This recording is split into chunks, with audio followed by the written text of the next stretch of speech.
The story of Elijah and the widow at Zarephath. In a time when Israel was suffering from a severe drought, God spoke to the prophet Elijah. He told him to go to a town called Zarephath, where a widow would provide for him. Elijah obeyed and traveled to Zarephath. As he entered the town, he saw a widow gathering sticks. He called out to her, "Would you bring me a little water in a jar so I may have a drink?" As she went to get it, he added, "And please bring me a piece of bread." The widow turned to Elijah with sadness in her eyes and said, "As surely as the Lord your God lives, I don't have any bread, only a handful of flour in a jar and a little olive oil in a jug. I am gathering sticks to take home and make a meal for myself and my son, that we may eat it and die." Elijah reassured her, "Don't be afraid. Go home and do as you have said.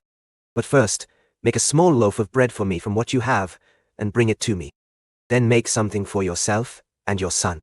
He continued with God's promise, "For this is what the Lord, the God of Israel says, the jar of flour will not be used up, and the jug of oil will not run dry until the day the Lord sends rain on the land." Trusting Elijah's words, the widow did as he instructed. Miraculously, every day there was enough flour and oil for them all.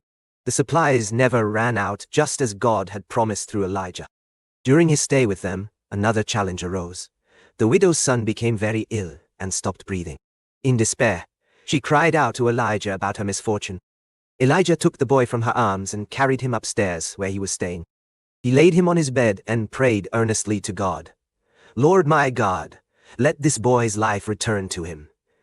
3 times Elijah stretched himself over the child while calling upon God. And then life returned. The boy revived. Elijah brought him back downstairs alive, saying simply yet profoundly, "Look, your son is alive." Overwhelmed by gratitude and awe, the widow declared, "No, I know that you are truly man of God. That word of Lord spoken through you is truth." This story reminds us about faith, even amidst dire circumstances. How trusting God's provision can lead us through trials into blessings beyond measure.